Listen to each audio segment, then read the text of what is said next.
আমি অসম সংগীতৰ বাবে সকলোকে নিজৰ ঠাইতে থিয় হ'বৰ বাবে অনুৰোধ জনাইছোঁ। আমি অসম সংগীতৰ বাবে সকলোকে নিজৰ ঠাইতে থিয় হৈ অসম সংগীত পৰিৱেশন কৰিবৰ বাবে অনুৰোধ জনাইছোঁ।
সকলোকে ধন্যবাদ জ্ঞাপন কৰিছোঁ। আসন গ্ৰহণ কৰিবৰ বাবে অনুৰোধ জনাইছোঁ। ইয়াৰ পাছতে আমি পোনপটীয়াকৈ যাব বিচাৰিছোঁ গুৱাহাটীত কেন্দ্ৰীয়ভাৱে যি মুকলি অডিটৰিয়াম আছে, এই মুকলি অডিটৰিয়ামত উপস্থিত হৈছেহি অসম চৰকাৰ জ্যেষ্ঠ কেবিনেট মন্ত্ৰী অতুল বৰা ডাঙৰীয়া আৰু বিশিষ্ট ব্যক্তিসকল ইয়াত উপস্থিত হৈছেহি। আৰু এইফালে আমি দেখুৱাইছোঁ যিসকল আজিৰ সভাত উপস্থিত হৈছেহি, মহিলাকে মুখ্য কৰি বহুত লোক পুৰুষো ইয়াত উপস্থিত হৈছেহি। বোকাখাট সমষ্টিৰ অন্তৰ্গত প্ৰতিখন পঞ্চায়তৰ পৰাই যতদূৰ সম্ভৱ আহিছে। আমি দেখুৱাইছোঁ ইয়াৰ পৰিৱেশ। কিছু সময়ৰ পাছতে আৰম্ভ হ'ব। কিছু সময়ৰ পাছত শুভাৰম্ভণি কৰিব অসম চৰকাৰৰ জ্যেষ্ঠ মন্ত্ৰী অতুল বৰা ডাঙৰীয়া বোকাখাটত, আৰু অসম চৰকাৰৰ মুখ্যমন্ত্ৰী ডক্টৰ হিমন্ত বিশ্ব শৰ্মাই গুৱাহাটীত শুভাৰম্ভণি কৰিব। আমি এই পৰিৱেশটো বোকাখাটৰ অলপকৈ দেখুৱাইছোঁ আপোনালোকক।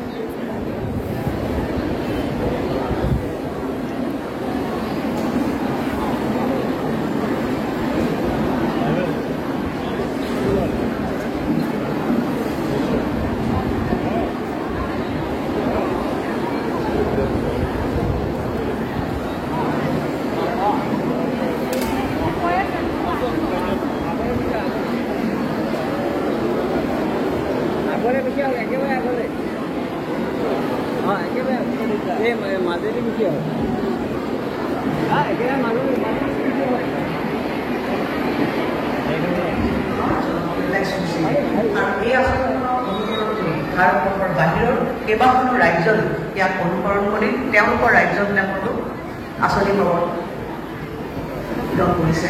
মই এই হিচাপতে এগৰাকী মহিলা জনপ্ৰতিনিধি হিচাপে অসমৰ মুখ্যমন্ত্ৰী ডাঙৰীয়া বাহিৰলৈ লৈ আহিছে। ইফালেও আছে মহিলা, কিমান মহিলা গোটাই আছে। আৰু মই আশা কৰিছোঁ কিমান যি অভিলাষী আঁচনিৰ শুভাৰম্ভণি কৰিব। বাহিৰলৈকে ইফালেও মহিলা দৰিদ্ৰতা নিবাৰণ আৰু লগতে আমাৰ জনমূৰি আয় বৃদ্ধি আৰু সামগ্ৰিকভাৱে আমাৰ ৰাজ্যখনক আগুৱাই লৈ যোৱাত এই অৰুণোদয় আঁচনি এক সফল ভূমিকা পালন কৰিব। আৰু লগতে এই আঁচনিত আপোনালোকে যিসকল লোকে আজি সংলগ্ন হৈ আছে, ইয়াত উপস্থিত হৈছেহি সকলোলৈকে মই কৃতজ্ঞতা জ্ঞাপন কৰিছোঁ। আৰু বিশেষভাৱে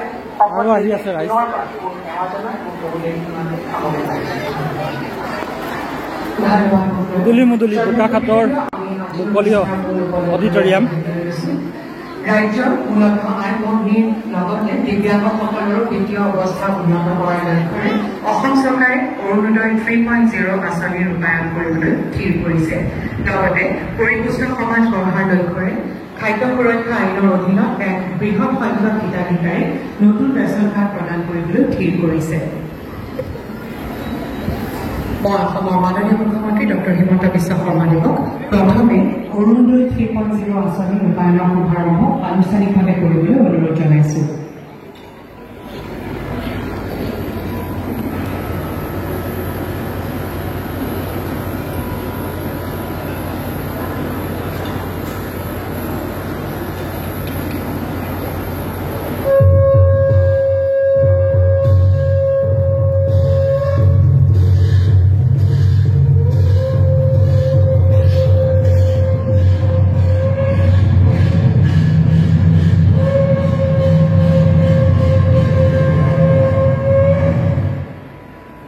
ধন্যবাদ মহাশয়।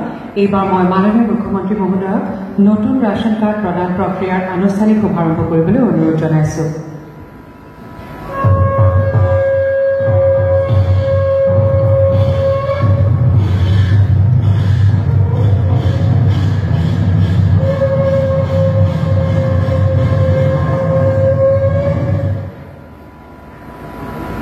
ধন্যবাদ মহাশয়।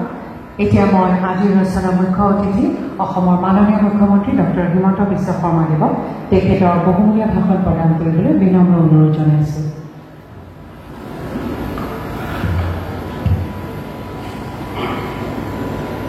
আজিৰ সভাত আমাৰ মাজত উপস্থিত অসম চৰকাৰৰ বিত্তমন্ত্ৰী শ্ৰীমতী অজন্তা নেওগ ডাঙৰীয়ানী, অসমৰ বিভিন্ন স্থানত আজি অনুষ্ঠিত সভাত উপস্থিত অসম চৰকাৰৰ সন্মানীয় মন্ত্ৰীসকল, অসম বিধানসভাৰ সন্মানীয় সদস্যসকল, বিভিন্ন স্থানত মুখ্য অতিথিৰূপে উপস্থিত থকা সাংসদ সদস্যসকল আৰু আমাৰ মুখ্য অতিথিৰ দায়িত্ব বহন কৰা বিশিষ্ট ব্যক্তিসকল, অসম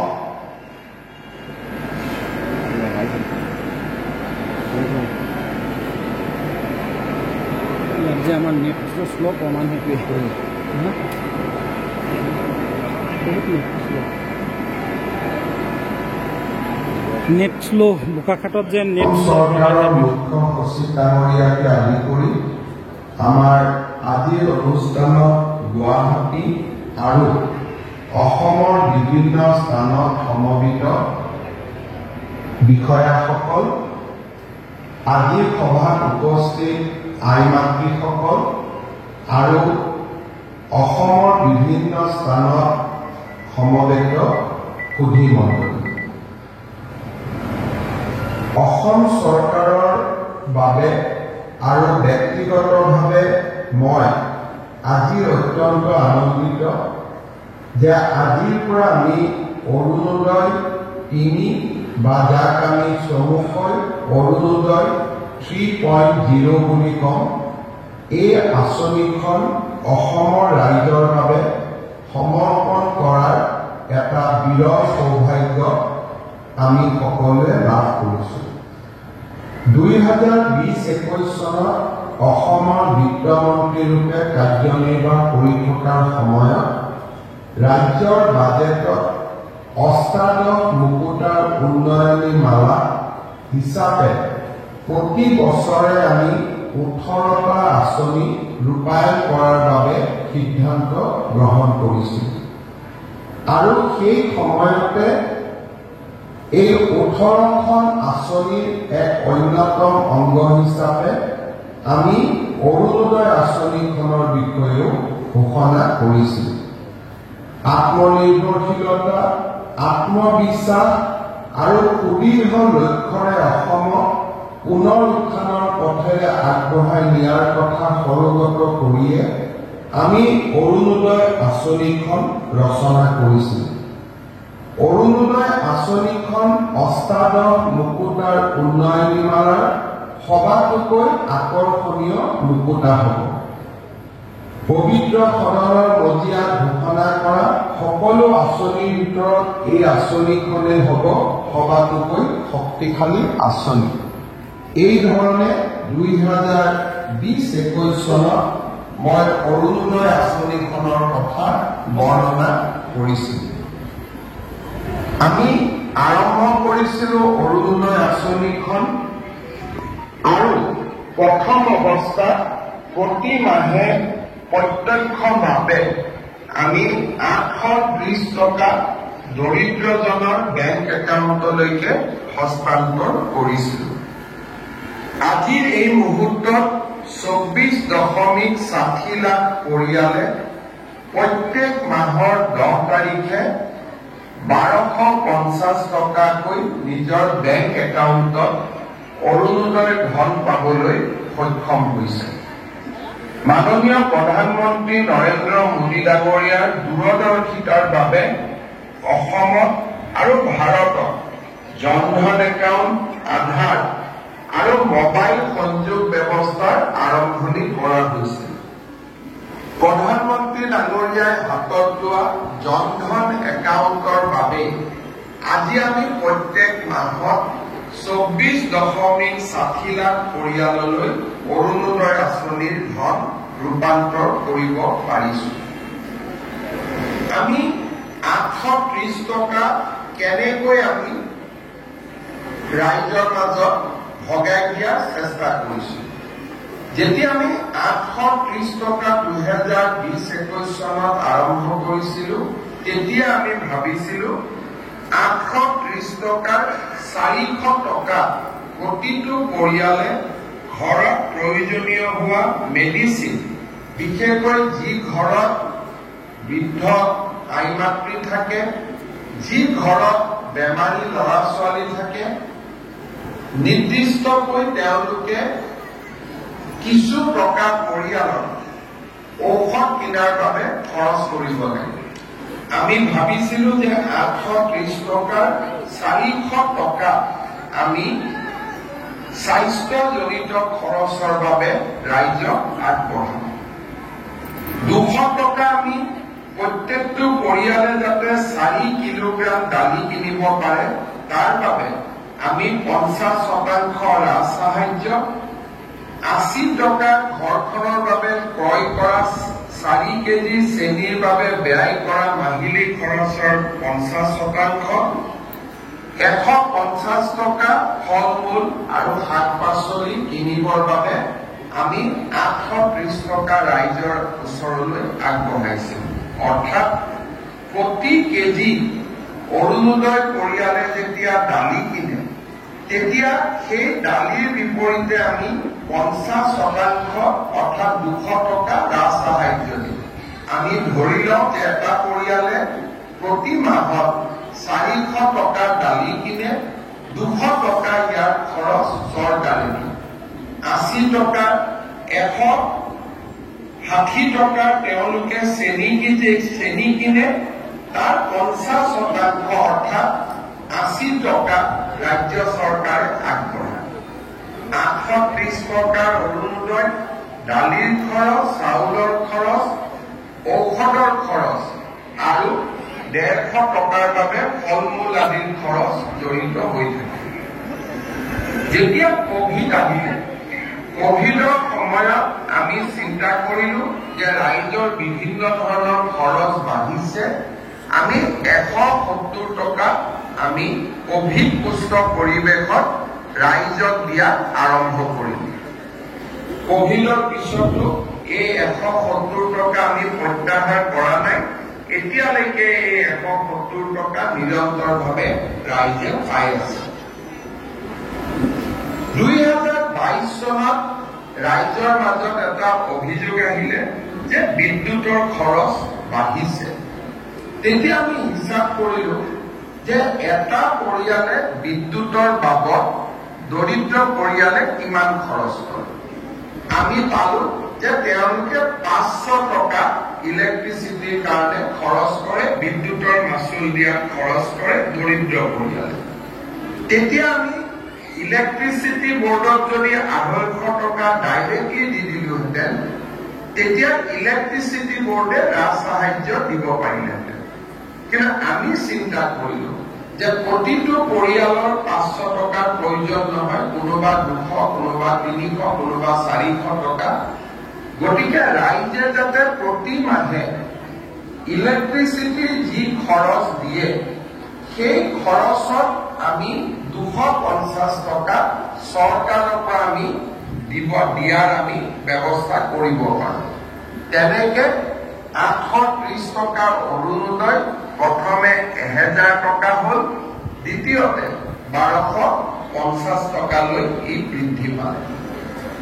এতিয়া প্ৰশ্ন হ'ল যে অৰুণোদয় 3 কি?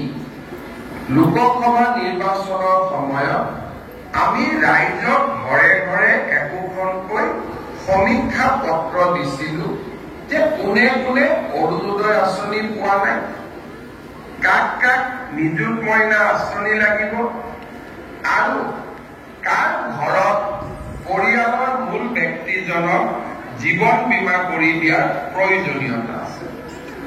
এই 3খন আঁচনিৰ ফৰ্ম প্ৰপত্ৰ যেতিয়া আমি ৰাইজক দিছিলো তেতিয়া বহুতে ইয়াক লৈ হুলস্থুলো কৰিছিলে, বাতৰি কাকত মিডিয়াত বিৰোধী পক্ষই সমালোচনা কৰিছিলে। কিন্তু আমাৰ মনত এটা ধাৰণা আছিল যে যদি আমি গম নাপাওঁ যে কিমান মানুহে কোন আঁচনি এতিয়াও পোৱা নাই, আমি কেনেকে আঁচনি প্ৰস্তুত কৰিম? সমীক্ষা চৰকাৰে কৰা সমীক্ষাত সকলোৱে কৰবাত নহয় কৰবাত ভুল দেখা পায়। যদি ঘৰে ঘৰে গৈ আমি এটা নিৰ্বাচনক ৰাজনীতি হিচাপে নাৰাখি নিৰ্বাচনক যদি আমি সমাজ সেৱালৈ ৰূপান্তৰ কৰো তেতিয়াহ'লে আমি সমাজক আগবঢ়াই লৈ যোৱাৰ সুযোগ পাম। আমি সেই ধৰণে ৰাইজৰ মাজত আমি জৰীপ আৰম্ভ কৰিলো যে কেনেকৈ অৰুণোদয় আঁচনি বা আন 3টা আঁচনিত আমি ৰাইজক জড়িত কৰিব পাৰোঁ। ৰাইজৰ লগত কথা বতৰা পাতোতে আমি অনুভৱ কৰিলো যে প্ৰায় 10 লাখ পৰিয়ালে অৰুণোদয় বিচাৰে, কিন্তু তেওঁলোকে অৰুণোদয় আঁচনি পোৱা নাই। আজি অৰুণোদয় 3ৰ জৰিয়তে যদিও 10 লাখ মানুহৰ প্ৰপত্ৰ আমি পাইছিলো, আমি ধৰি লৈছিলো যে হয়তো আমাক ৰাজনৈতিকভাৱে সমৰ্থন নকৰা কিছু পৰিয়ালে প্ৰপত্ৰ পূৰণ কৰাও নাই। সেইবাবে আমি এটা চিন্তা কৰিলো যে আমি প্ৰত্যেকটো সমষ্টিতে 10,000 এভাৰেজ, কৰবাত সমষ্টিত বেছি মানুহ আছে অলপ বেছি পাব, কম মানুহ আছে কম পাব, এভাৰেজ 10,000 অৰ্থাৎ আমি 12,60,000 পৰিয়ালক অৰুণোদয় আঁচনিৰ সুবিধা নতুনকৈ দিয়াৰ ব্যৱস্থা কৰিছে। ইয়াৰ অৰ্থ কি হব যে কম আৰু বেছি পৰিমাণে প্ৰত্যেকটো সমষ্টিতে আৰু 10,000 হিতাধিকাৰীয়ে অৰুণোদয় আঁচনি পোৱা আৰম্ভ হব। অৰুণোদয় 3ৰ আৰু এটা লক্ষ্য আছে। বিভিন্ন সময়ত আমি যেতিয়া অৰুণোদয় আঁচনিৰ হিতাধিকাৰীসকলক ফোন কৰো, বিভিন্নজনে তেওঁলোকৰ টেলিফোন নাম্বাৰটোত ফোন কৰাৰ পিছত তেওঁলোকে কয় যে আমি অৰুণোদয় লাভ কৰি থকা নাই, আমাৰ নম্বৰটো আন কোনোবাই ব্যৱহাৰ কৰিছে। বহুত ক্ষেত্ৰত যি মানুহে বা পৰিয়ালে অৰুণোদয় পোৱাৰ পিছত অসমৰ বাহিৰলৈ বিভিন্ন কাৰণত গুচি গৈছে, আমি বেংকৰ একাউণ্টৰ পৰা দেখা পাওঁ যে আমাৰ অৰুণোদয় ধন কেতিয়াবা অসমৰ বাহিৰত বাস কৰা লোকেও লাভ কৰে। হয়তো অৰুণোদয় প্ৰথম পোৱাৰ অৱস্থাত তেওঁলোক অসমত আছিল, এতিয়া ট্ৰান্সফাৰ হ'ল বা কৰ্মসূত্ৰে আন জাগালৈ গ'ল, কোনোবা ফেক্টৰীত কাম কৰি আছিল, এতিয়া তেওঁলোক বাহিৰলৈ গ'ল। বাহিৰৰ স্থানতো অৰুণোদয় ধন হস্তান্তৰিত হয়। আৰু এটা কথা আমি দেখা পালো যে আধাৰৰ লগত যদি আমি ইয়াক লিংক নকৰো তেতিয়াহ'লে এই ব্যক্তিজন অৰুণোদয় হিতাধিকাৰীজনৰ প্ৰত্যেকজনৰ বিপৰীতে আমাক যদি কোনোবাই ডাটা সোধে, হয়তো বিধানসভাত কেতিয়াবা আমি পৰিসংখ্যাও দিব নোৱাৰিম, কাৰণ কেতিয়াবা কোনোবাই ভুৱা নামতো বেংক একাউণ্ট সৃষ্টি কৰি অৰুণোদয় ধন লৈ থাকিব পাৰে। অৰুণোদয় 3ৰ উদ্দেশ্য হল অৰুণোদয় 1 আৰু অৰুণোদয় 2 আমি যিসকল হিতাধিকাৰীক দিছিলো আৰু নতুনকৈ যি প্ৰত্যেক সমষ্টিতে কম বেছি পৰিমাণে 10,000 হিতাধিকাৰী আমি নতুনকৈ দিম, এই গোটেইখিনি আধাৰৰ লগত লিংকেজ কৰা। এতিয়া মানুহে কব যে আমি আধাৰৰ আকৌ কোনোবা লাইনত যাব লাগিব নেকি, আধাৰ বিচাৰিব লাগিব নেকি? আমি ৰাইজক সেই কষ্টটো দিব খোজা নাই, কাৰণ আজিৰ দিনত অসমত যি পৰিয়ালৰে ৰেচন কাৰ্ড আছে তেওঁলোকে আধাৰ অলৰেডি ৰেচন কাৰ্ডখন আধাৰৰ লগত সংযোজিত কৰি থৈ দিছে। 2 বছৰ আগতে আমি সেই কাম সমাপন কৰিছো। আজিকালি কোনেও ৰেচন কাৰ্ড নাপায় যদিহে আধাৰ নাথাকে, আধাৰৰ লগত লিংকেজ হয় আৰু ই পজ বুলি মেচিনটোত চিনমোহৰ মাৰিলেহে ৰেচন কাৰ্ড পাব পাৰে। আৰু সেইকাৰণে আমি এইবাৰ অৰুণোদয় ৩ পইণ্ট আঁচনিটো ৰেচন কাৰ্ডৰ লগত আমি জড়িত কৰিব খুজিছো। অৰ্থাৎ ৰেচন কাৰ্ডৰ নম্বৰ থাকিলেহে অৰুণোদয় পাব। কোনোবাই ক'ব পাৰে যে বাবা মোৰ ৰেচন কাৰ্ড নাই, সেইকাৰণে আজি আমি 19 লাখ লোকক নতুনকৈ ৰেচন কাৰ্ড দিয়াৰ আঁচনিখনো আৰম্ভ কৰিছো। অৰ্থাৎ আজিৰ দিনটোত আমি ৰাজ্যজুৰি 19 লাখ পৰিয়াল 19,92,167 জন ব্যক্তি পৰিয়াল বুলি হিচাপ কৰিলে 4 দি হৰণ কৰিব লাগিব, 5 দি হৰণ কৰিব লাগিব, কিন্তু প্ৰায় 20 লাখ ব্যক্তিক আজি আমি ৰেচন কাৰ্ড দিয়াৰো কাম হাতত লম। আৰু এই ৰেচন কাৰ্ডখিনি দিয়াৰ পিছত অসমত ৰেচন কাৰ্ড পোৱা ব্যক্তিৰ সংখ্যাও প্ৰায় 2,60,00,000 বৃদ্ধি হ'ব। তাৰমানে ৰেচন কাৰ্ড নোহোৱা পৰিয়াল এতিয়া অসমত দুখীয়া পৰিয়াল খুব কমেই থাকিব। যিসকলে অৰুণোদয়ত আবেদন কৰিব কিন্তু মোৰ ৰেচন কাৰ্ড নাই, তেওঁলোকে প্ৰথমতে ৰেচন কাৰ্ডখন ল'ব। ৰেচন কাৰ্ডখন লোৱাৰ পিছতহে অৰুণোদয় ল'ব, কাৰণ অৰুণোদয় ল'বৰ কাৰণে ৰেচন কাৰ্ড লাগিবই। সেইকাৰণে আজি আমি অকল অৰুণোদয় 3.0 আৰম্ভ কৰা নাই, 20 লাখ লোকক ৰেচন কাৰ্ড দিয়াৰ আঁচনিও আজি আমি সমান্তৰালভাৱে আমি আৰম্ভ কৰিছো। এতিয়া মই ৰেচন কাৰ্ড কেনেকে পাব লাগে তাৰ বিষয়ে চমুকৈ কম যে যি পৰিয়ালৰ বাৰ্ষিক উপাৰ্জন 4 লাখতকৈ কম আৰু চৰকাৰী চাকৰি তেওঁলোকৰ পৰিয়ালত নাই, তেওঁলোকে ৰেচন কাৰ্ড পাব পাৰে। গতিকে আজি যিসকল লোকৰ হাতত ৰেচন কাৰ্ড নাই তেওঁলোকক মই পৰিয়াল পৰিচয় পত্ৰৰ বাবে আবেদন কৰিবৰ বাবে আহ্বান জনাম। আজিৰ পৰা আমি সেই কাৰ্যসূচীও আৰম্ভ কৰিছো। এতিয়া অৰুণোদয় 3 আমি কেনেকৈ গঠন কৰিব খুজিছো। অৰুণোদয় 1 আৰু 2 যোনে হিতাধিকাৰী আছিল তেওঁলোকে অৰুণোদয় 3ৰ বাবে নতুনকৈ আবেদন কৰিব লাগিব। আমি জিলাক কৈছো যে 1 আৰু 2 পাই থকা হিতাধিকাৰী 3টো ল'ব, কিন্তু যদি ৰেচন কাৰ্ডখন নাই নাপাব, যদি পৰিয়ালত চাকৰি হৈ গ'ল নাপাব, যদি আমাৰ 4 চকীয়া ঘৰত বাহন হৈ গ'ল নতুনকৈ কিনিলো তেতিয়া আমি নাপাম। এই বিষয়ে মই আপোনালোকক বুজাব খুজিছো যে অৰুণোদয় 3টো পাবৰ কাৰণে আমি কি কৰিব লাগিব।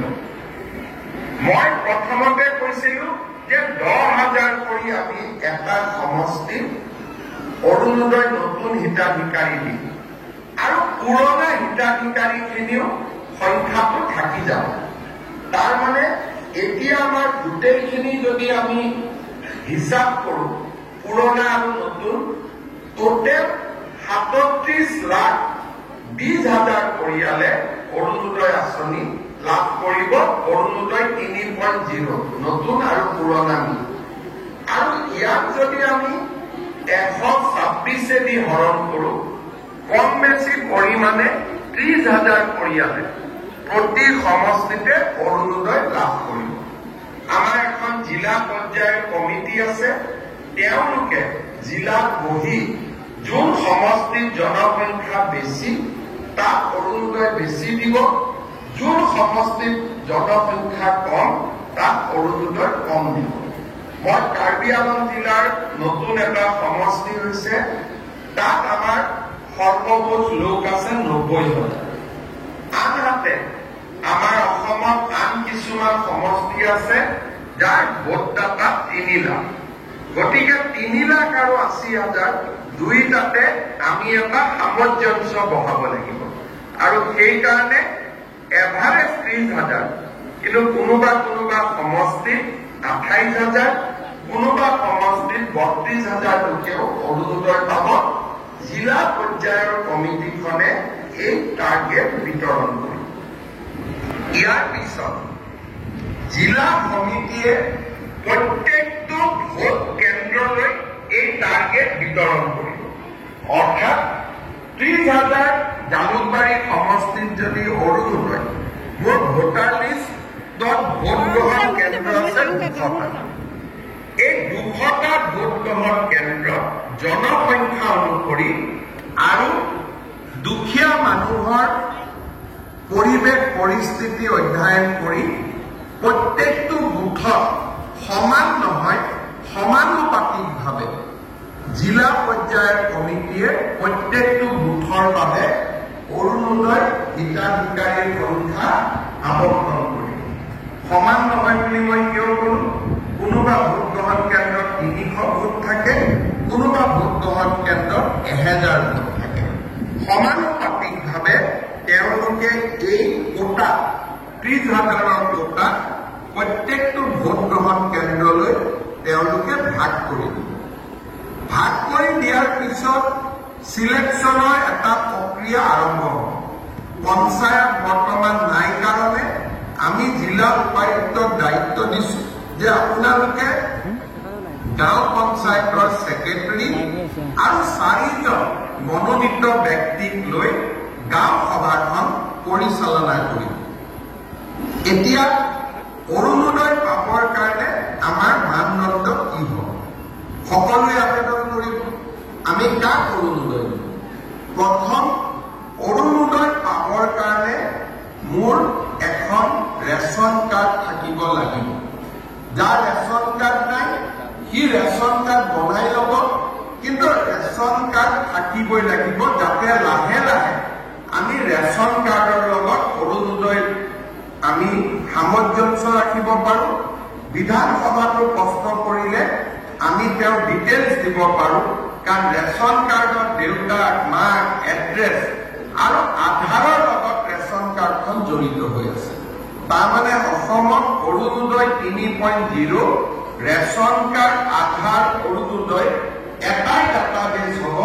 আমি লগে লগে যোনে যি প্ৰশ্ন কৰে আমি লগে লগে উত্তৰ আমি দিব পাৰিম। অৰুণোদয় পাবৰ কাৰণে আমি কি কৰোঁ? প্ৰথম অৰুণোদয় আমি কাক দিওঁ যে গাঁওখনত গোটেই মানুহ বহিলে মিটিং হ'ব যে আমাৰ গাঁৱত ১০০ অৰুণোদয় আহিছে, আমি কেনেকে বিতৰণ কৰিম। বহুত সময়ত বহুত মহিলাই কয় বাবা মই অৰুণোদয় পোৱা নাই, কোনোবাই কয় মই অৰুণোদয় পাইছো, কোনোবাই কৈছে মই ধনী মানুহে অৰুণোদয় পালে দুখীয়াই পোৱা নাই। মই ইলেকশ্যন